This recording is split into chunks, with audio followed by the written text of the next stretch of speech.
Yabsley coming with you, and today we're here to talk about building resilience. Many of you might have seen this presentation before or may have been to one of my resilience workshops. So today hopefully is going to be a bit of a revisit. We are going to talk about what resilience is, how resilience impacts our workplace culture and team vibe, how we can build it, and why it's important to build it. I'm going to give you some of my super tips and pitfalls, let you know what some of the culture killers are. And I've got a couple of tools for you here as well, so you can take those away. So let me take a moment to introduce myself for those of you who don't know me, which I think most of you probably do. So I'm Kim Yabsley, as I mentioned. I'm the director of Stratcom, and we work with organisations who are trying to shift their workforces through change or to help people develop themselves, to help develop their people and their leaders to be future ready. Sometimes that's about leadership development or culture change or strategy or resolving conflict. But what underlies all of that is that we teach the foundation skills of communicating for the outcomes that you really want. So this applies personally as well as professionally. And that's about developing emotional intelligence and aligning our actions with our intentions. So we work as consultants, strategists, facilitators, and executive coaches. And I've written several books in this area, as most of you know, and this is the framework that we operate on. This is a bit chaotic to look at, I realise, but it's really just defining three core concepts, which are that we say to build better culture, we need individuals who are willing to show up and really take themselves on, rather than just think about the problems in the external environment or with other people. We need leadership that has real strength and depth and shows real emotional intelligence and is able to engage teams. And of course, we need organisational enablement. So we really need to be able to have organisations making sure that we've got the right bits and pieces in place to pull all of this together. And many of you will know from our framework that we often work on those 10 steps you see on the left. That's our 10-step plan for individuals to develop insight, take action and expand outcomes. And today we're here to talk about step number 1, building resilience. And the 5 bubbles that you see over there on the right are really the areas that we say organisations need to consider when they're planning for change or wanting to build better culture. Okay, I've got to give a special shout out to my big brother who's joining us on the line today. Hey, Cam. I don't think Cam's made it to one of these lessons before, so he's joining the other couple of hundred of you here today, and it's so great to have him here. Cameron is a business analyst. He lives and works in Hawaii, and we often talk about these concepts and how they apply to us personally in our lives. So I'm really proud and excited to have him on the line today. Okay, that's enough about me. I want to hear about you guys. Tell me, what do you think resilience is? Just use the question box to type in your responses and comments for me. What comes to mind when I say the word resilience? What do you think that it is? Now, we know that resilience means different things to different people, and in fact that it can be expressed differently depending on our circumstances. But there is a specific framework that we use and teach to help us understand how we can build our own resilience and you know, maybe even build the resilience of other people around us, and certainly build the resilience of our teams at work. So let's have a look. Laurel says it's about withstanding adversity, pushing through adversity. Thanks, Jacqueline. Bouncing back. Yep, all great definitions and all very similar stuff coming through. So here's the standard definition that I use. So it's the ability to recover quickly from difficulties, the ability of something to spring back into shape and to have that elasticity. Now, this is the dictionary definition, of course, right? But it means different things depending on where we are. What it really means to me, and in the context of helping organisations to build resilience, is it means to have a holistic, model for fitness that considers our physical, our cognitive, our social, and our emotional well-being. And it's really a way to identify what is working and what is required across these key areas in front of you now. And these areas come together to create a kind of synergistic magic. So if we can get the balance right and harmonise these different aspects of ourselves, they really work together to help us experience enjoyment and fulfilment in life. And they can also provide a pathway for purposeful action that includes reflection and check-ins that drive us towards achievement of our goals and ultimately deliver us to a place of satisfaction in our lives, whether that's personal or professional. And that's about us ultimately being happier, right? Experiencing more abundance, more positivity, more accomplishment. So we'll have a look at each of these areas in detail while we're together today. But let me just first remind you about the resilience checklist. It should be here as a handout. Let me make sure that Daphne, yes, she did upload it. Excellent. So if you haven't done the resilience checklist, print it out now and do it while we're on the line. It's just a really simple snapshot, moment in time, look at how resilient are you right now. But it's really useful to benchmark where we are before we start planning for how we're going to get to where we want to be.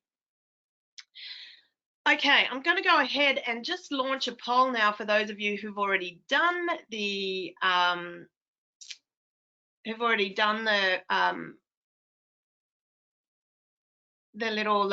there we go, who've already done the quiz. So I just want to get your answers on, you know, what are we, where are you feeling the most challenges? Was it with the physical? Was it with the emotional? Was it with the social? Or was it with the cognitive? When you did your quiz, what did you find for yourself? Okay, so we'll take a moment just to have a look at what the answers are. If you have any questions popping up or any comments, just throw them in the question box for me. So I want to know, you know, how did you do? Did you find one of these particularly more challenging than the other? Okay, let's have a look. Great. So many of you are saying physical and social. Okay. Less so people saying emotional and almost no one saying cognitive. Okay, great. I'll share the results with you so you can have a look. So that's how we ended up looking, which is a really interesting result actually. So a mix of physical, social, emotional and cognitive. And I'd love it if you have a think about, you know, what are the reasons for that? What are when you thought about which is your area of key challenge, what was it that came to mind for you? Which was the area that you found was most challenging? Okay, well, I know which areas you found most challenging, but what was the reason why those things were so challenging for you? Okay, now I want to have a bit of a talk about why resilience is important. And I'd love to hear from you, so pop your comments in the question box for me. Come on, guys, it's lonely over here. Join in with me. Why do you think that resilience is important for workplaces? And you know, do you think it's more important for individuals than organizations? So Anne is saying, yeah, great, Anne, thanks. Anne is saying happy people means better outcomes for businesses. I love that answer. It's absolutely spot on. And I agree, like healthy individuals create healthy culture. Just want to make sure. Okay, just want to make sure you can all see and hear that. Looks like we popped out for a minute there. Yeah, team harmony. Thanks, Robin. Yeah, great responses. So healthy people make for healthy culture, and who doesn't want healthy cultures, right? More productive in the workplace. Thanks, Laurel. We define a culture of excellence as an organisation-wide way of thinking and working that leads to us being alive. And, you know, we talk about excellence as being a way of thinking rather than some kind of destination or outcome. So when we talk about building a culture of excellence and the role that resilience plays in that, we're talking about a whole bunch of things, not just things that we can see and measure, but things that we feel with that intangible part of ourselves. Okay, just looking at some of the other reasons why you think it's important. More team harmony. It's important because we need to feel holistically connected. Absolutely true, and has a big impact on stressors actually, Jacqueline. That's a really good pickup. So teams that are socially resilient, we'll talk about what that means in a minute, tend to cope better with stress. So they tend to unite rather than fall apart when stress or change occurs. I find it more difficult to maintain resilience in terms of my physical fitness because I work an office job, I'm inside most of the day. Yeah, that's right. Sometimes it is the really basic things that stop us from feeling like we can be resilient. If you think of each of those dimensions, the physical, the social, the emotional, and the cognitive, we call them pillars of resilience, but I like to refer to them as fitness pillars because, you know, it is like a holistic model for staying fit and being holistically healthy. Now, if you think of each of these pillars of resilience, This is the kind of thing we see in resilient teams or organisations. This is what falls out of those areas. So happy, healthy employees, they show up. They are, they're present. They don't just come to work on time and clock in and clock out. They really show up. They try to find a sense of self-expression and purpose in what they do, and they really bring themselves to problems. Social fitness shows up in teams as people being connected and engaged. When there's a problem, they see themselves as at the source of it. They get engaged, they take ownership and initiative, and they try to drive positive solutions development. Emotional fitness in organisation looks like opportunities for reflection and growth. So this is about building in those mechanisms in our organisation, space for reflection. Actually, I was running a workshop yesterday for someone who had one of these. This was in Townsville, in fact, guys, for someone who had one of these silent boxes in their office, which are awesome. I think they're great idea. Yeah, so it's about building in these mechanisms, however that might happen, to help us actually reflect and grow. What does that mean as a team? Because we can have a great intention to reflect and grow as a team, but if we don't actually have some mechanisms and structures that enable it, then it's unlikely to happen, right? Our intentions don't create outcomes for us.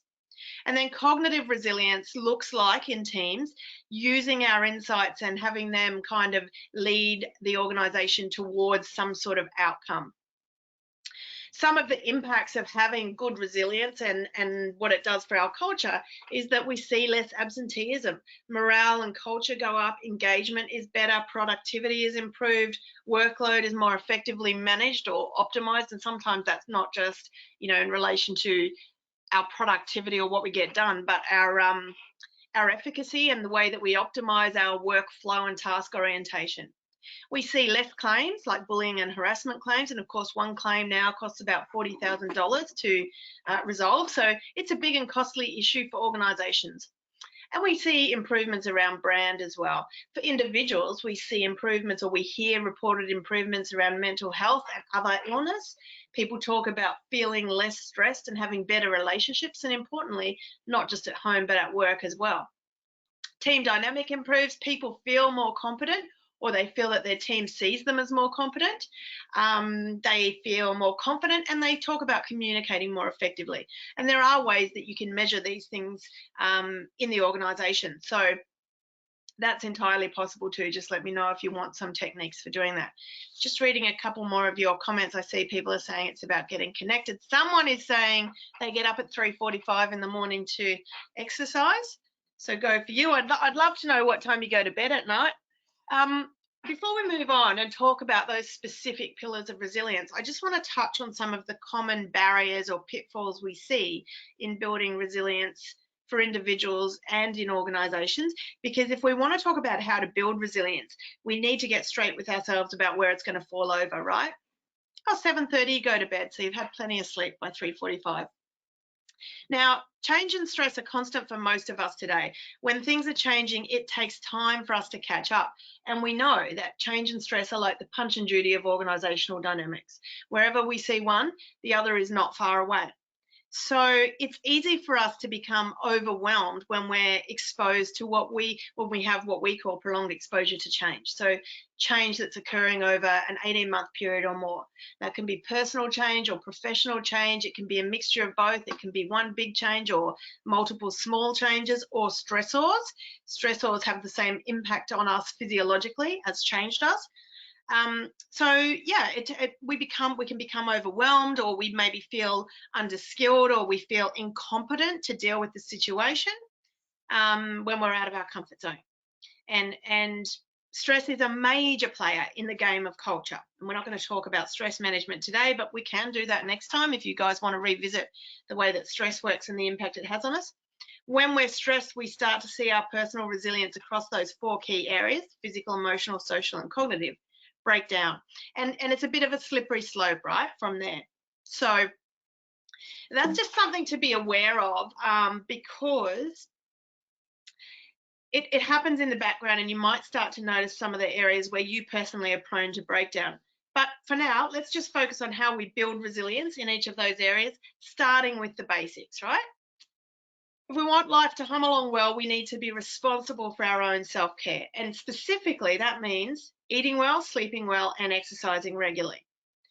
Physical resilience is all about self-care. Most of us know that. And physical resilience represents those things that we know, but we don't always do. And in fact, give me a show of hands. Just click the little hand button for me in the chat box there. Who's ever heard that you should eat well, sleep well, and exercise? Just give me, I just want to get a bit of insight into how many of you know what you got to do to maintain your physical health. Yeah, most of you, right? It's a bit of a no-brainer. But then the question is, who does that every day without fail? Almost no one will be able to tell me. That's what my experience teaching resilience tells me, that almost everyone knows exactly what you got to do to eat well, sleep well, and exercise, and almost none of us manage to do it every day. Now, when we talk about physical resilience, it often seems like the same old thing, but I want you to really listen here, because physical resilience is the foundation of life working well.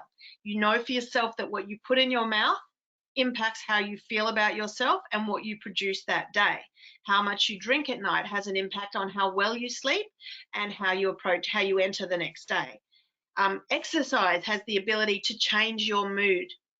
Just 20 minutes of exercise a day has the capacity to alter our mental health state, to prevent a negative mental health issue from escalating. There is no mental health without physical health, and there's no physical health without mental health. Our body is a vehicle, and if we want it to carry us around, we've got to fuel it and service it, just like we do the vehicle we drive in every day. Food and mood are intrinsically linked. Nutrition for performance is a real and important consideration. So just be responsible for what you put into your body, how often you get it moving, and how much rest you give it, and be mindful of the impact that that might be having on other parts of your life. Okay, when we talk about emotional resilience, it's specifically about two skills. So it's about the ability to regulate and control our emotional responses, and about the ability to develop that skill of emotional intelligence. In terms of the neuroscience behind experience, the first reaction we always have to experience is emotion, because emotion travels up the spine as electromagnetic current, as many of you will have heard me talking about, and it enters the brain at the base of the brain, the top of the neck there. So that's the feeling center. And it takes some time for it to travel around to the frontal lobe, where we can make sense of it, interpreting the experience and what it means to us. So emotional resilience is about beginning that work of developing emotional intelligence, using the skills of self-reflection to consider our emotions as a bit of a spotlight, and to think about how we can integrate our emotional experiences and learn and grow from them. And there's a direct link here to that physical resilience as well, because when we don't sleep well, we have those three different parts of the sleep cycle. Sleep cycle for an adult on average about 45 minutes these days, and it's got those three parts. So light sleep, where you're kind of dozing on the couch and you can hear what people are saying around you, might have the TV on, but you're not really taking it in. And then there's the REM sleep, where our eyes are fluttering under the eyelids, and that's the part of the sleep state where we start to integrate our emotional experiences and encode our learning. So very important for us to be emotionally healthy to get to that stage of sleep and to experience it in a healthy way. And then, of course, there's deep sleep, which is restorative and healing. So if we've been sick or exercising a lot, this is the part of sleep that helps our body recover. Now, I mentioned that slippery slope that can be associated with the pitfalls a couple of slides ago. I just want to take a moment to explain how emotional resilience is key to avoiding that pitfall. So if stress and change are like the punch and judy of organizational dynamics, and wherever one is, we know the other won't be far off. So stress and change and poor resilience are a bit of a hotbed for conflict. And conflict is quite insidious, particularly in organisations, but also in personal relationships. And it's very closely linked in decline with culture, because it's linked to a decline within relationships. And culture is really nothing more than the sum total of our relationships, our interactions, and our ability to interpret, communicate, and understand our own experience. Conflict escalates in a way that starts with small things like a simple miscommunication. And And this is common, right? Because we're all human beings, and despite our best efforts, our intentions are not always what we communicate, or we don't always land in the way we intend to. And small miscommunications, which can seem insignificant, become big things in the face of stress and whatever other pitfalls are specific to and impactful for you. And these little things are fairly similar across most organisations. They're things like gossip, exclusionary groups, little cliques forming, withholding work, passing work along. So you kind of see down the bottom right there, we've got like that two people interacting and a little mismatch, and then it kind of scales up through these little bits and pieces of things that are pretty simple to overlook. Can even be things like not tidying up the lunchroom after we use it. So these little things accumulate, and before we know it, we have a big issue or a crisis on our hands.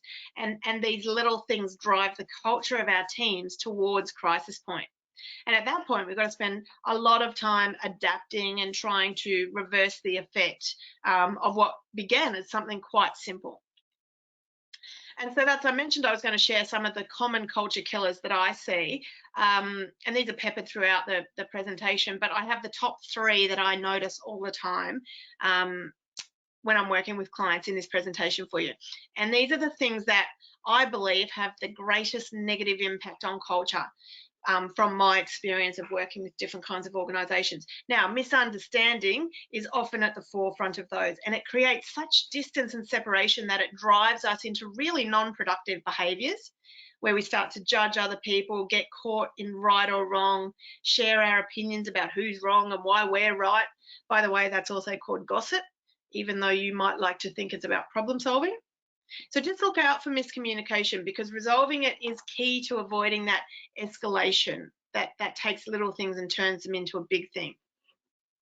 Second thing that's really common and problematic is a lack of self-awareness, and the skills for that are usually associated with emotional intelligence. So most of us have good intentions, but sometimes we simply lack what we call impact awareness. So that is the ability to perceive the experience of others, and to know what it is like for people on the outside of us. This is especially impactful for managers, because there's that interplay or dynamic of positional power. So people often don't want to communicate in a direct way with us because they're concerned about what that means for us. And there's a whole lesson in that one alone, but just know that that is key to killing culture.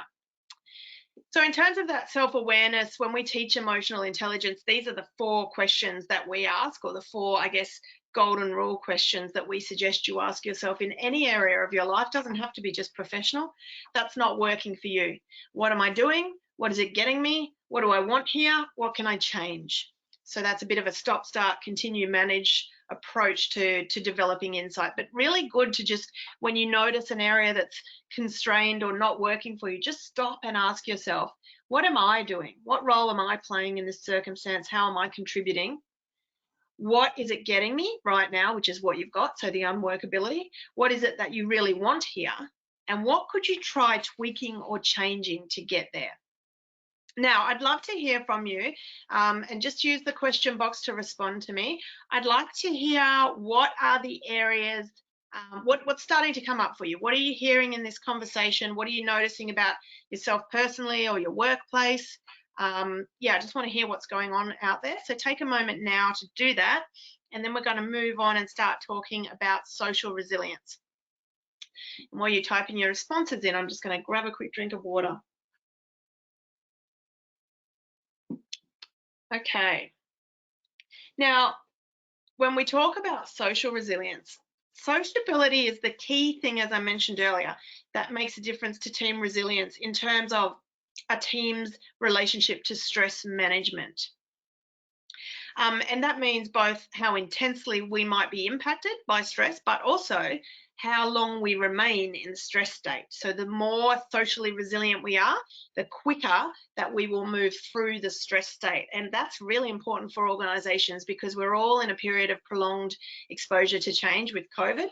And the economic impacts of that. So really important that we have strong social resilience so that we can maintain connection to people, seek help when we need it, help other people, and have the emotional intelligence to be able to read both what people are saying and also what they're not saying, right? To be able to support other people as well as getting support for ourselves.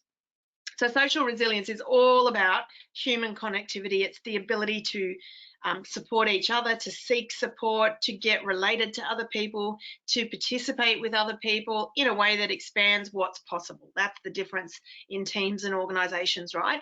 We don't want to just contribute or participate in the team for the sake of it. We are there to further the goals of the organisation. And that's how we get real return on investment in organisations for building resilience. So these are the soft skills that are associated with collaboration and teamwork. So when we talk about collaboration and teamwork, we often fail to stop and define what that actually means or how we can build it. This is how you build it. And it does require communication, you know, it requires us to be really astute about our communication. And that's the third most impactful culture killer that I see, poor communication.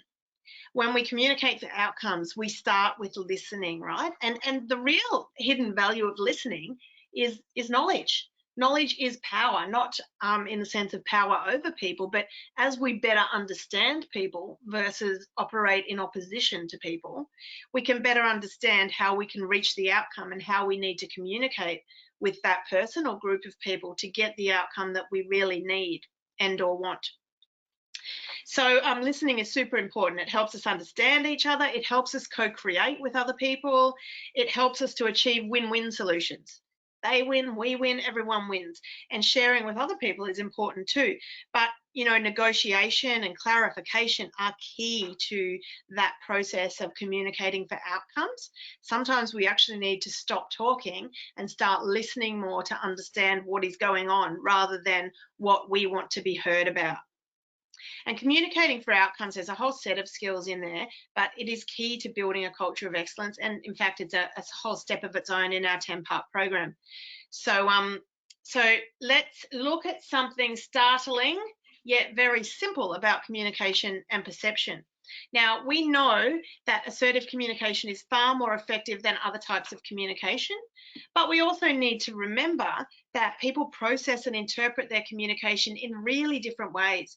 And, you know, only 7% of our communication is received through what we say. It comes from the words, right? This is an age-old communication rule.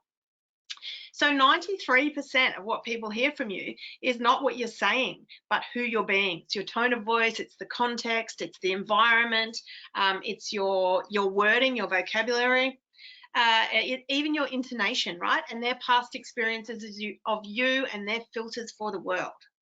So I just want to do a simple exercise to demonstrate the impact of that variation. If we look at the sentence in front of us and take a vague snapshot at trying to find the F's, usually people will only find between 1 and 4 F's in this sentence. My little animation is not working for some reason, otherwise I would have asked you to actually try and find them for yourself. But people will normally find between 1 and 4 F's, and there are in fact 7 or 8 if you count the F in the heading of this sentence. And this information itself is actually meaningless, right? But what this shows us is that we will get a variety of responses to this exercise in a workshop setting, but rarely do we get an accurate answer. Rarely does someone get 7 unless they've done this exercise before. And this exercise means nothing, right? So we can just glean from that this is what's going on every day in our organisations when we communicate with people, a range of different interpretations and responses, and rarely are they an accurate representation of what we thought we were communicating. So just valuable to keep that in mind. Now, I just want to have a look at some of these comments. So, okay, someone's saying I'm getting about how I can communicate. Fantastic. Someone else says, I think some of the things coming up for me are how I am contributing to the culture in terms of being a positive culture. Okay, great. I'd love to know, how are you contributing to the culture? How are you contributing to your workplace culture being positive?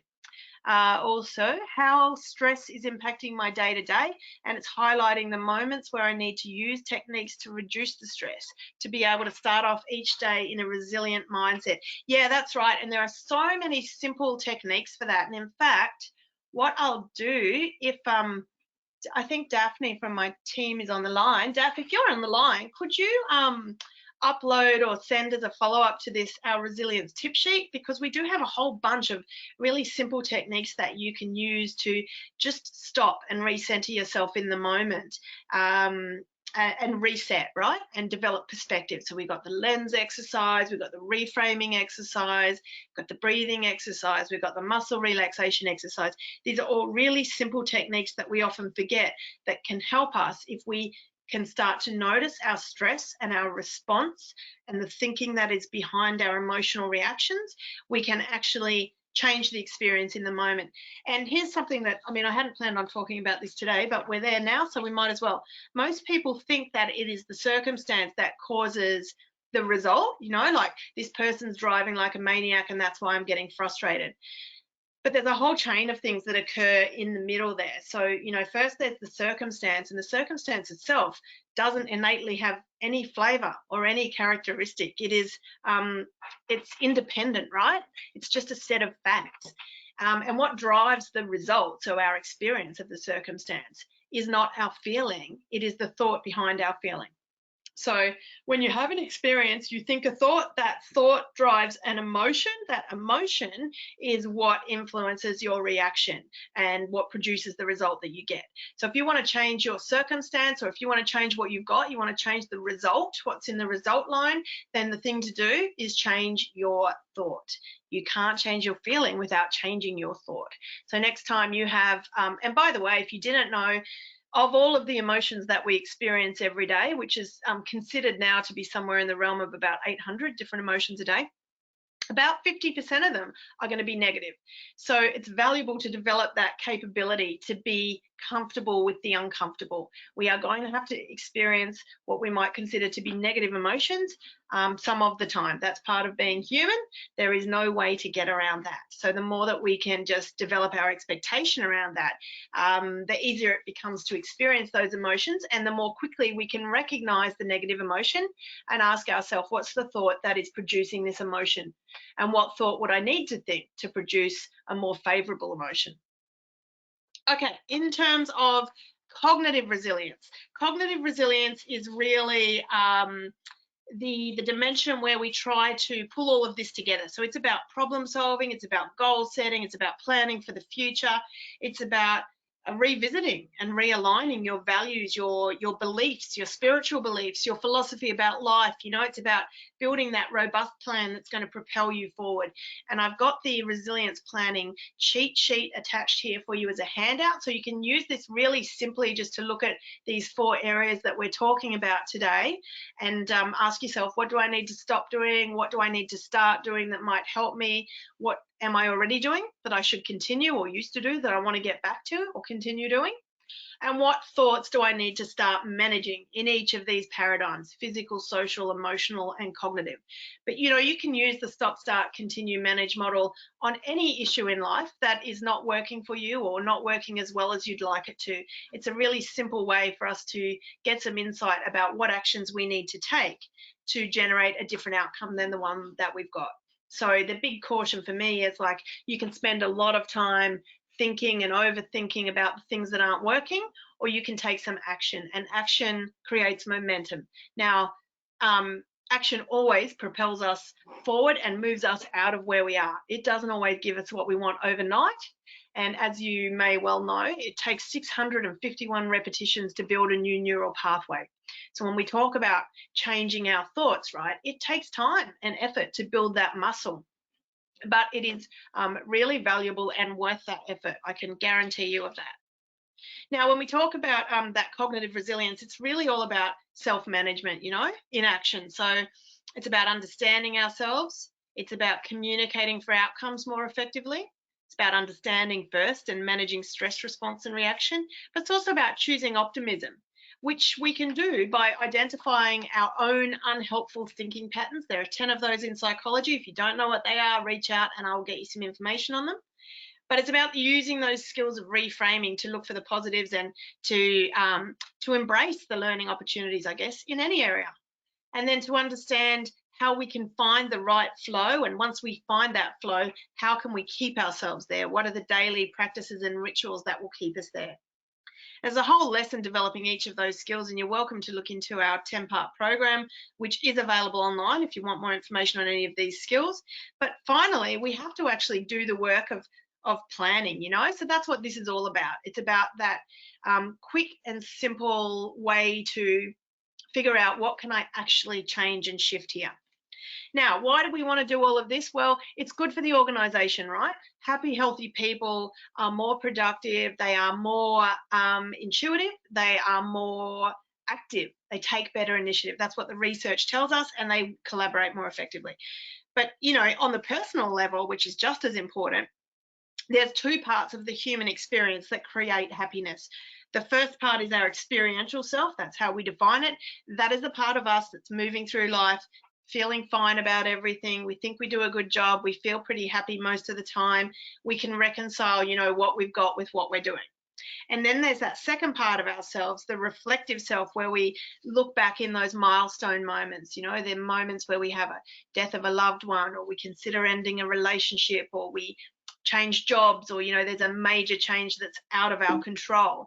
And at those times, we sometimes wish that we had done things differently. So to get happier, the hack to get happier is to make sure that you are regularly connecting to your goals now, and that you take action on the insights, you know, whether you are or you aren't, or how you're feeling or what you're experiencing, and that you do the work to actually make the adjustments in your life to get what you want. Okay. Please let me know what is going on for you. How are you feeling? Some of you I can see are having light bulb moments because you've already popped some comments in there for me.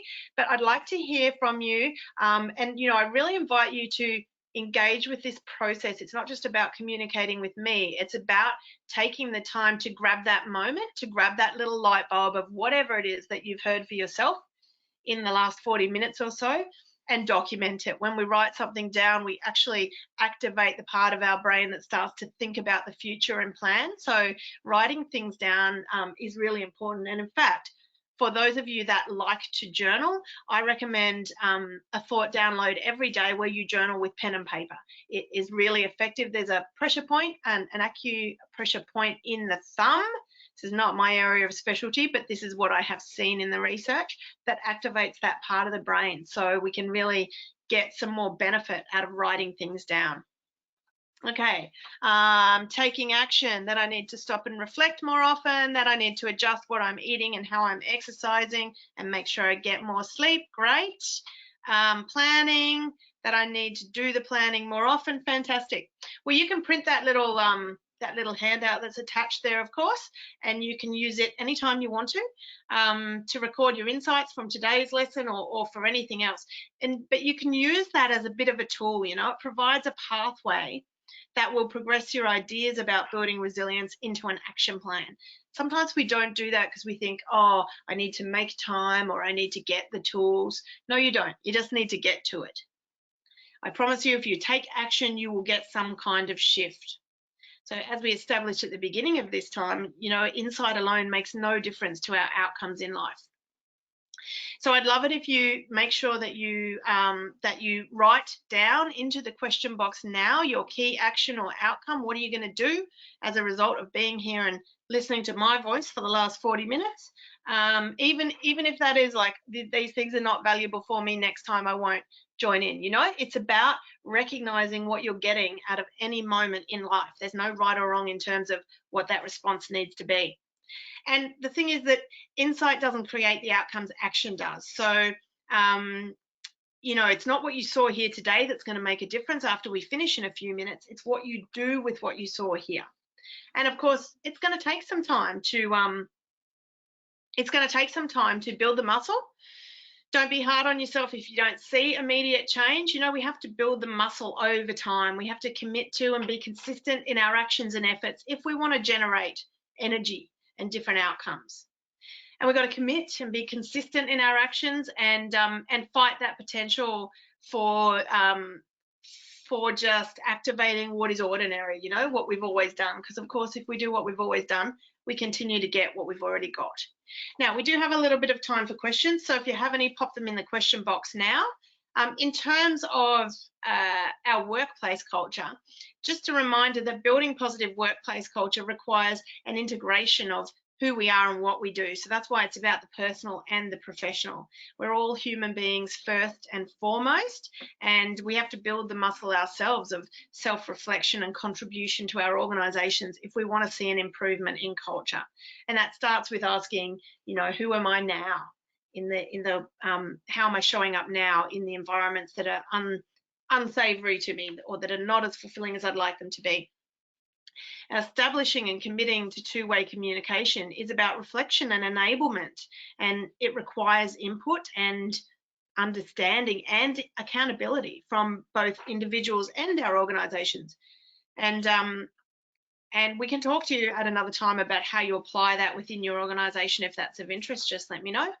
But building the muscle is about developing those communication skills. So start considering how you land, look for the gaps, think about the solutions, engage with opportunities, create the mechanisms. You know, it's about all these simple steps that combine who we are with what we do. So individuals reflecting and growing, and organizations enabling that kind of thing to occur, and then sharing about it, you know, creating that approach that's going to make it possible to presence this stuff in the working environment. Okay, so I want to leave you with the 3 rules that I always suggest we build culture by. We are what we do. So it's the small things, not the big things. You know, we can often have a tendency to think we need big sweeping changes, but it's usually the small things that make the biggest difference.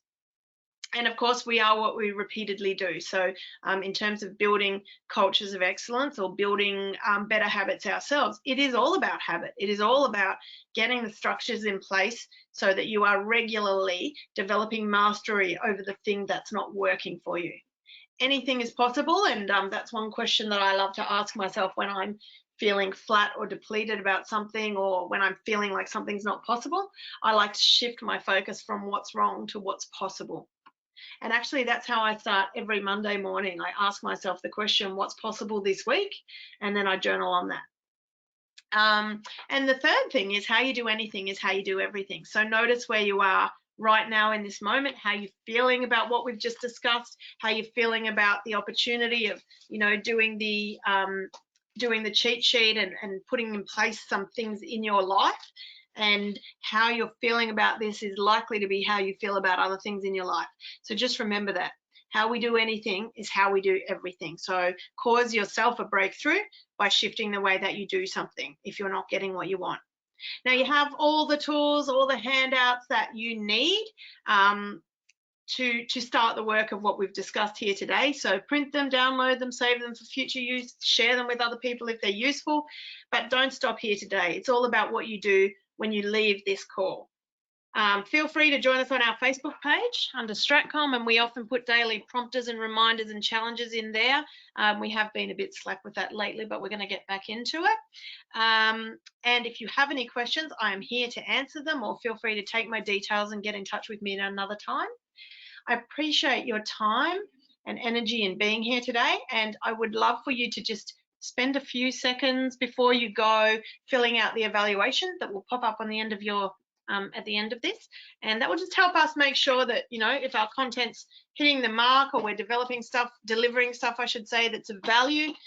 You can also let us know if there are any particular topics you'd like us to address for you. As most of you know, we usually run a webinar every month. So we want to make sure that we're addressing the topics that are of interest to you. Thanks, Lee. Thanks, James, David. Thank you very much.